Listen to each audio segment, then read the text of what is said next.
विशाल सिंह का sure. Portfolio मैं लेकर आ रही हूँ। सबसे पहले तो विशाल सिंह जो हैं बता रहे हैं कि वो 1 करोड़ के टारगेट के लिए निवेश कर रहे हैं। पराग पारिक के फ्लेक्सी कैप में 3,000, बंधन के स्मॉल कैप में 3,000, मोतीलाल के मिड कैप में 3,000। ठीक है, रिव्यू दिस पोर्टफोलियो और सजेस्ट कीजिए कि 1 लाख का लमसम ये ऐड करना चाहते हैं तो वो कहाँ करें।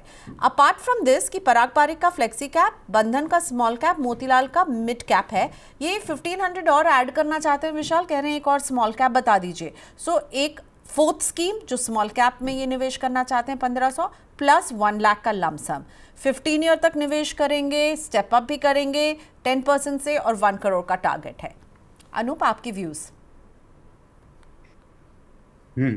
तो एक again same I think identical portfolios आ रहे हैं, identical in the same of 4-5 funds, S I P in the tune of 9-10,000, and majority of the customers are doing in 3-4 funds में ही कर रहे हैं, तो वो एक अच्छी बात है।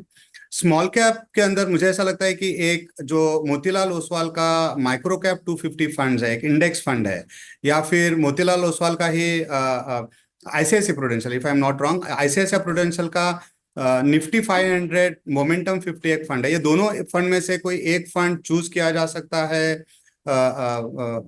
एसआईपी के लिए। अगर उन्हें माइक्रो कैप, अगर स्मॉल कैप में चाहिए तो माइक्रो कैप ले सकते हैं, थोड़ा डिवर्सिफाइड अगर चाहिए तो मे बी मोमेंटम 50 ले सकते हैं।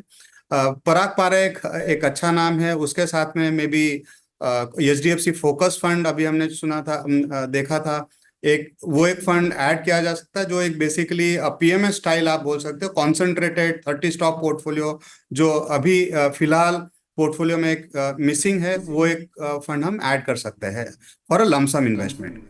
9,000 rupees S I P monthly, अगर हम 10% स्टेप अप अगर करते हैं तो मोटा मोटी 85 लैक्स के आसपास अमाउंट जाता है। अगर सेम, या तो हम स्टेप अप थोड़ा बढ़ा देवे, मे बी 14-15% स्टेप अप करें 9,000 के हिसाब से 1 करोड़ का अमाउंट हो सकता है। ओके, चलिए अगला क्वेश्चन जो है वो आशु पूछेंगे और हमारे साथ फोन लाइन पर भी हैं आशु जी। नमस्ते आशु, कहाँ से बोल रहे हैं आप? नमस्कार मैम, मैं सहारनपुर से बोल रहा हूँ। सहारनपुर से, क्या करते हैं आप आशु जी? मैं एक आईटी कंपनी में काम करता हूँ। ओके, आपकी एज है 34 और आपके पोर्टफोलियो की वैल्यू है 38 लाख। आपका पोर्टफोलियो एक बार दिखा देते हैं। बहुत अच्छे अमाउंट की सिप कर रहे हैं आप। हाँ, 1,40,000, क्या बात है, वेरी नाइस आशु जी। हाँ जी। तो एचडीएफसी के फ्लेक्सी कैप में ये 1 लाख रुपए की आप सिप कर रहे हैं एचडीएफसी फ्लेक्सी कैप में? मैंने इसको ना थोड़ा सा चेंज कर दिया है। जो लेटेस्ट है ये 50,000 की है एचडीएफसी फ्लेक्सी, और इसको ब्रेक करके जो 50,000 बचे हैं उसको 25,000 तो आईसीआईसी की फोकस फंड में और 25,000 इन्वेस्को के स्मॉल कैप में। ओके, ठीक है। आईसीआईसीआई के फोकस फंड में 25 और इन्वेस्को के स्मॉल कैप में स्मॉल कैप, हाँ जी। ओके, और आपने अगली स्कीम लिखी थी जो एचडीएफसी मिड कैप फंड, उसमें 25,000 कंटिन्यू है? हाँ, वो कंटिन्यू है, और गोल्ड वाला भी कंटिन्यू है। गोल्ड भी कंटिन्यू है। ओके, सो एचडीएफसी के फ्लेक्सी कैप में 50,000 हो गए, ठीक है। फिर एचडीएफसी के मिड कैप में 25,000 और एचडीएफसी के गोल्ड फंड में 15,000, प्लस आईसीआईसीआई के फोकस्ड फंड में आप कर रहे हैं 25 और इन्वेस्को के स्मॉल कैप में आप कर रहे हैं 25, ठीक है। कितने समय तक निवेश करने का इरादा है आशु आपका? मैम, नेक्स्ट 6 ईयर के लिए ये एसआईपी सेम कंटिन्यू रहेगी, और उसके बाद 10 ईयर होल्ड, मतलब टोटल 16 ईयर का टाइम, जिसमें इन्वेस्टमेंट 6 ईयर होगी। अच्छा, 6 साल अभी और निवेश करेंगे, फिर उसको और होल्ड करेंगे कुछ समय के लिए, ठीक है। अभी और कितना पुराना निवेश है, कब से कर रहे हैं आप? मैं कर तो 2019 से रहा हूँ, लेकिन पहले जो स्टार्टिंग के 1-2 साल की वो 1-2 हजार की थी, फिर 5,000 करी, फिर 10,000 करी, उसको धीरे धीरे बढ़ाते बढ़ाते 1,40,000 पे आ गया पर। बहुत शानदार, 1,40,000, बहुत कमेंडेबल वर्क है आशु। मतलब क्या फिर 1,40,000 अगर आप इन्वेस्टमेंट कर रहे हैं तो बाकी खर्चों को चलाने में दिक्कत नहीं आ रही है, या कहीं कहीं आप थोड़ा अपने खर्चों को कंट्रोल कर रहे हैं? नहीं, हम दिक्कत नहीं आ रही है। उसके बाद भी कुछ पैसे बच जाते हैं, जो हर 3-4 महीने में 1 लाख रुपए में लमसम डालता हूँ। क्या बात है आशु जी, मुझे तो आपसे मिलना पड़ेगा भाई, ये तो गजब कर रहे हैं आप, गजब। बताइए अनूप जी, मैं तो भैया आपकी फ़ैन हो गई, आपसे सीखना पड़ेगा आप कैसे कर ले रहे हो ये। मतलब मैं तो मतलब सोच सोच के भी अपनी सिप की राशि यहाँ तक नहीं ले जा पाती हूँ। आशु जी को सुना आपने। मैं तो फैन हूँ आशु जी की। मेरा अब तो आप उनसे बताइए। एक क्वेश्चन है कि भाई इतनी धनराशि का क्या करेंगे? मजे ही 10 साल करेंगे के बाद मजे। का देखे टारगेट तो ये 7 करोड़ ही बनता है, और जो 7 करोड़ की उस टाइम वैल्यू होगी वो आज के 2 करोड़ ही होगी। ओ माय गॉड, क्या थिंकिंग है आशु जी, मैं आपकी फैन हूँ भैया। मतलब देखिए, इतने अग्रेसिवली इन्वेस्टमेंट कर रहे हैं, अग्रेसिव टारगेट रखा है, लेकिन समझ रहे हैं कि भैया वो जो 7 करोड़ है ना, वो 16-17 साल बाद उसकी वैल्यू क्या होगी। Ashu ji amazing, hats off to you, आपकी फैन हो गई हूँ मैं। अनूप बताइए, अब बताइए इनकी इस जो स्कीम्स हैं वो कैसी हैं, और ये 7 करोड़ अचीवेबल है? इसको आप इंक्रीज करोगे ना, स्टेप अप करोगे ना आशु? मैम आगे थोड़ा करना ना पॉसिबल नहीं है, कि पहले ही अभी जैसे दोनों डॉटर छोटी हैं, फिर उनकी पढ़ाई का खर्चा, तो इतने ही सेम अमाउंट पे ही चलेंगे अगले 6 साल। ठीक है, चलिए, फेयर इनफ, ये भी बहुत अच्छा अमाउंट है, मुझे तो ये लगता है। इवन ये अनूप सेम अमाउंट भी करेंगे ना प्रियंका जी, मान के चलिए सेम अमाउंट करते हैं, तब भी यस।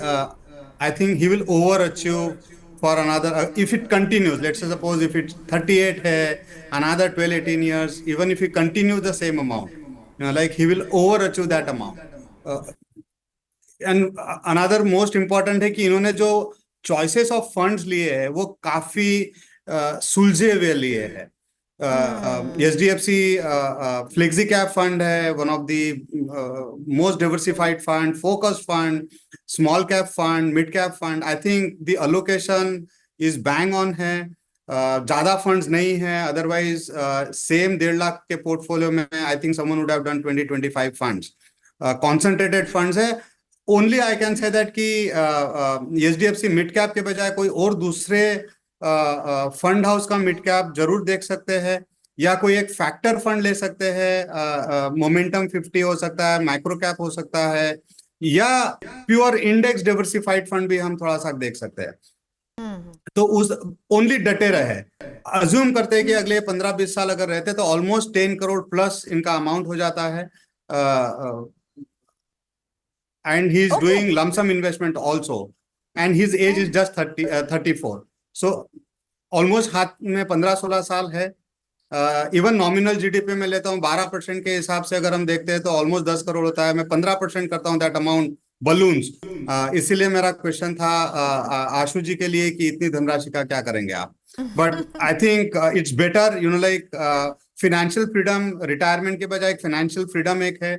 हो सकता है कि एक पर्टिकुलर स्टेज आने के बाद में कोई ऐसी एक चीज वो करना चाहते हैं जो शायद अभी तक नहीं कर पाए, because of compulsion, because of family obligation.